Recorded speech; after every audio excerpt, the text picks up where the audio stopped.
जय माता दी दोस्तों। माँ की कृपा से आप लोग सभी अच्छे होंगे। तो देखिए, आज जो है माँ का 5वां स्वरूप का पूजा है। तो हम जान लेते हैं माता को कौन सा रंग पसंद है, माता को क्या भोग लगाना है, माता कैसे प्रसन्न होती हैं। तो इन सभी बातों को जानते हुए, और हाँ, दुर्गा सप्तशती के बारे में भी आज शेयर करना है दोस्तों।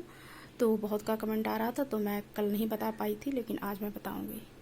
तो देखिए, रोज़ाना का ही प्रोसेस वही है। मैंने जल को शुद्ध कर लिया है और गणेश जी को मैं स्नान करवा रही हूँ। ओम गणपते नमः करके हमें 3 बार ही स्नान करवाना। देखिए, सभी देवी देवताओं को ना हमें 3 बार ही स्नान करवाना रहता है। ओम गणपते नमः करके स्नान करवा। ओम नमो भगवते वासुदेवाय नमः, माँ लक्ष्मी नमः। ओम नमो भगवते वासुदेवाय नमः। इस प्रकार से हमें 3 बार ही जल का स्नान करवाना होता है। और ये देखिए, पीला चंदन है, इसे हरि दर्शन चंदन भी कहते हैं। तो आज हमें ये इस्तेमाल करना है। चंदनम चंदनम समर्पयामि।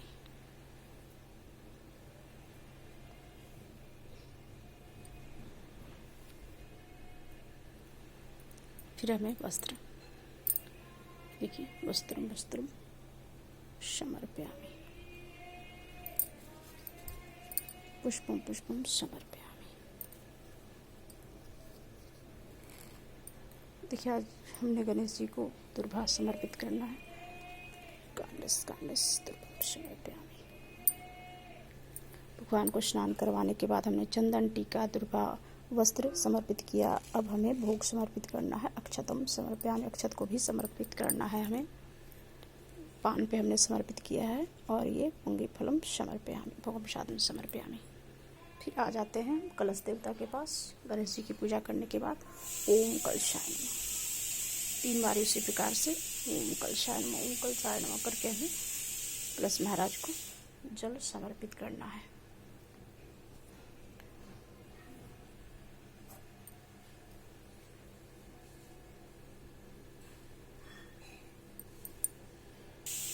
अक्षतम समर्पयामि,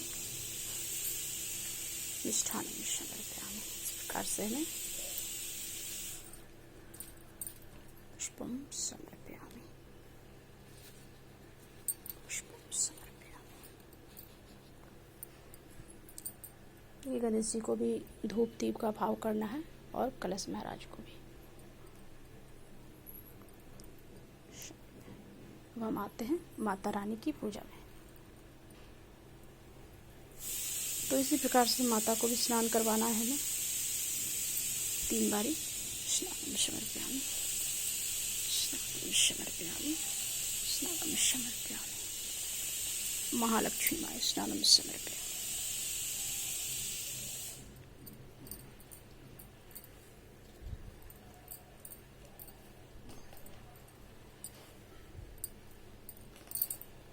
अब हमें पान के पत्ते को लगा लेना है और वहाँ पे अक्षत सिंदूर समर्पित करने हैं माता को। इस प्रकार से स्नान करवाने के बाद हमें वस्त्र समर्पित करने हैं। वस्त्रम वस्त्रम समर्पयामि, महालक्ष्मी वस्त्रम समर्पयामि, माँ सरस्वती वस्त्रम समर्पयामि। इसके बाद हमें चंदन,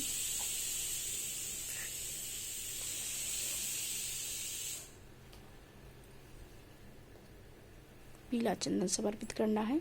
और जो सिंदूर है हमें पान के पत्ते पे ही समर्पित करना है। सिंदूरम सिंदूरम समर्पयामि।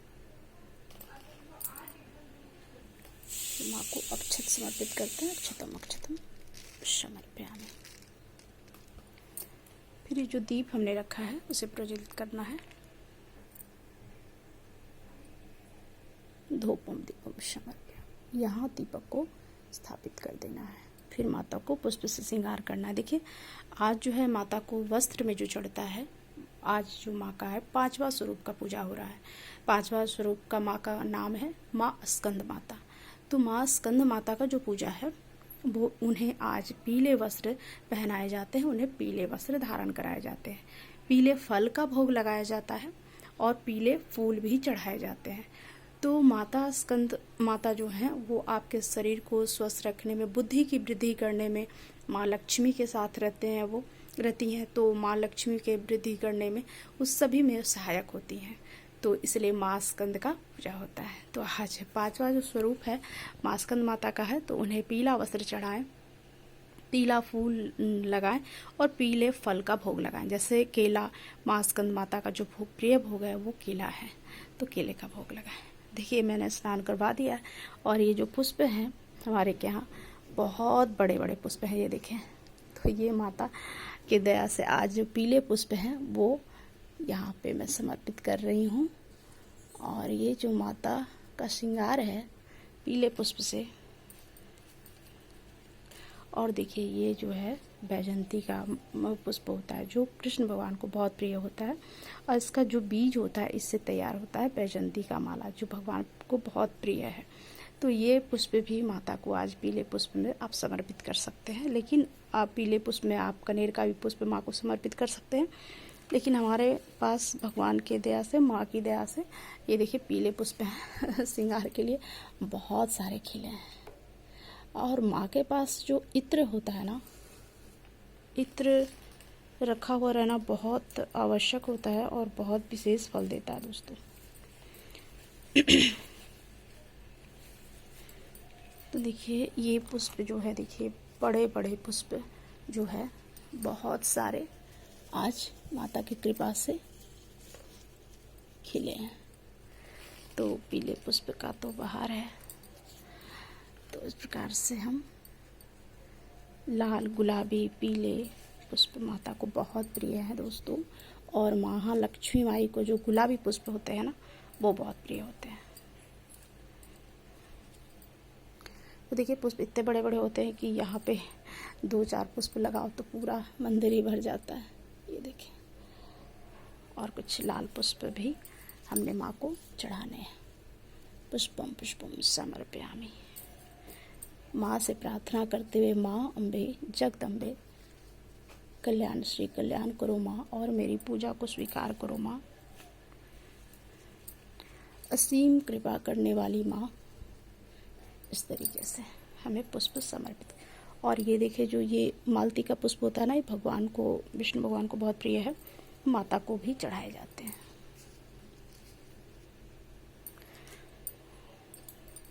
इस प्रकार से हमें पुष्प चढ़ा लिए, अब हमें भोग लगाना है। तो माता को मैं पहले जल अर्पित करूंगी। माँ जलम जलम समर्पयामि, इस प्रकार से। और फिर माँ को भोग समर्पित करने हैं। भोगम शादम समर्पयामि, पोंगी फलम समर्पयामि। फिर मीठे पान का भोग लगाना है और शहद का भोग लगाना है। मधु है, मधुम समर्पयामि। और होम जो करना है दोस्तों, आज भी होम जो करना है हमें उपले जला करके घी से ही होम करना है। तो देखिए इस प्रकार से हमें घी से, या देवी सर्वोत्तिष्ठ शक्ति रूपेण संस्था नमः नमो नमः करके 3 बारी, 5, 7, 11, 108 जितना भी।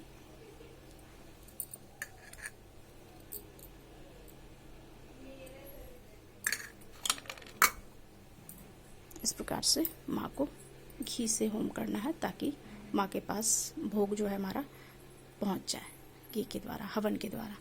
तो इस प्रकार से हमने माता का पूजा कर लिया। अब शंभुनाथ की पूजा करेंगे।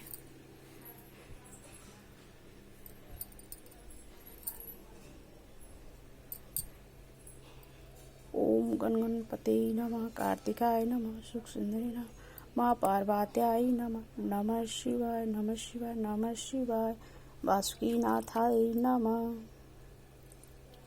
नंदी महाराजाय नमः। इस प्रकार से करते हुए हमें जल समर्पित करने हैं और ये पीला चंदन से महादेव जी का श्रृंगार करना है। फिर ओम गणगणपति नमः करके हमें यहाँ पे भी नमः शिवाय, माँ पार्वत्याय नमः। और ये हमारे काल भैरव। बहुत का कमेंट आ रहा था कि दी ये क्या है, तो ये देखिए अभी नवरात्रि पे काल भैरव का पूजा करना भी बहुत ही उत्तम फल और असीम फल देता है। तो इस प्रकार से स्नान करवाने के बाद हमें भोग लगाना है और हम अपने ठाकुर जी का भी स्नान करवा लेते हैं। ओम नमो भगवते वासुदेवाय नमः करके इस प्रकार से राधा रानी समर्पयामि। ओम शंखाय नमः। इस प्रकार से हमें, तो देखिए हमारे भोलेनाथ का श्रृंगार हो गया। धूपम दीपम समर्पयामि करके हमें, और ये हमारे कृष्ण कन्हैया, देखिए बैजंती का जो पुष्प है बहुत बड़ा है दोस्तों। तो धूपम दीपम समर्पयामि, प्रभु का पूरा चेहरा ही ढक जा रहा है। तो सभी देवी देवताओं को धूपम दीपम समर्पयामि, धूपम दीपम समर्पयामि। देखिए होम हो गया, पूजा हो गया, स्नान हो गया, सब कुछ हो गया। अब मैं अपने दुर्गा सप्तशती का स्नान करवाऊंगी और उन्हें तो इस प्रकार से समर्पयामि, समर्पयामि, समर्पयामि, पुष्पम समर्पयामि, और धूप दीप का भाव करते हुए माता को चरण स्पर्श करना है। तो इस प्रकार से हमारी सभी पूजा हो गई दोस्तों। अब उसके बाद हमें पाठ करना है, पाठ करने के बाद आरती करनी है और उसके बाद माता को विश्राम के लिए देना है। तो देखिए दुर्गा सप्तशती का बात हुआ था कल, तो मैं बता दूं कि इसे कैसे पढ़ना होता है दोस्तों। बहुतों का कमेंट आ रहा था, तो माँ से मैं इजाज़त ले लेती हूँ और मैं आपको बता देती हूँ कि इसे कैसे शुरुआत करनी होती है। ठीक है, तो मैं बता देती हूँ। देखिए सबसे पहले तो यहाँ पे आपका इस प्रकार से रहेगा। प्रथम इस जो लिखा हुआ निवेदन, ये आपको पूरा पढ़ के समझ लेना है। ठीक है, उसके बाद आता है अध्याय कवच, उसके बाद आपका आएगा ये पाठ विधि। यहाँ भी आपको पढ़ के समझ लेना है कि इसमें कौन सा चीज़ का यूज़ करना है, हमें कौन सा चीज़ हमें वर्जित करना है और हमें किस प्रकार से इस पूजा को आरंभ करना है। तो ये जब आप पढ़ लेंगे ना तो आपको ये समझ में आ जाएगा। और ये देखिए तीसरे नंबर पर ये जो है कवच, देखिए है ना। तो जब वो हम समझ लेते हैं सब कुछ, और तो पाठ स्टार्ट करने के बाद हमें सबसे शुरुआत में हमें माता का कवच ही करना होता है। ठीक है, तो इस प्रकार से हमें कवच करना होता है। दूसरे में फिर कवच करने के बाद हमें, जब कवच आपका पूरा हो जाता है दोस्तों, तो ये देखिए अर्गला सूक्त जो है इसे हमें करना होता है। तो इसे करने के बाद फिर तीसरे नंबर पे अर्गला करने के बाद हमें ये क्लिंग करना होता है। तो तीसरे नंबर पे ये है। अर्गला करने के बाद हमें क्लीनम करना होता है और उसके बाद जो हमें है प्रथम अध्याय पाठ का स्टार्ट करना है। तो इस प्रकार से हमें पाठ करना है, डेली ही पाठ करना है हमें। देखिए संपूर्ण पाठ जो होता है, पूरा बुक जो पढ़ना होता है संपूर्ण पाठ, उसे अलग नियम से किया जाता है। और जो सादा पाठ जिसे कहते हैं, जैसे कि आज हमने 1 अध्याय 2 अध्याय या 3 अध्याय पढ़ा, ठीक है, तो फिर उसके बाद मैं कल 4 5 6 पढ़ूंगी, फिर 7 8 9 पढ़ूंगी। तो इस प्रकार से जो है आपका आधा आधा करके जब आप पढ़ रहे हैं तो आपका जो है वो सादा पाठ होता है। ठीक है, और जब हम ये पूरा जो 9वां अध्याय है वो पूरा ही अगर हम पढ़ते हैं 9वां अध्याय, तो जा कर के हम, और उसके बाद अगला भी करते हैं, कुंजिका भी करते हैं, सभी चीज़ करते हैं, तो वो संपूर्ण पाठ कहलाता है। तो जब संपूर्ण पाठ का हम पाठ करते हैं तो हमें बहुत सारे नियमों का पालन करना होता है दोस्तों, क्योंकि हर एक चीज़ में सिद्धि तभी प्राप्त होती है जब आप उसका पूरा काम करते हैं, है ना। तो इसी प्रकार से जो पाठ है सादा पाठ है, तो सादा पाठ में जो पाठ में हमें पाठ करना होता है तो उसे सादा पाठ कहते हैं। लेकिन जब अगर पूरा बुक हम समाप्त कर रहे हैं डेली ही, कुंजिका भी, अर्गला भी, कवच भी, तो उसे हम संपूर्ण पाठ कहते हैं।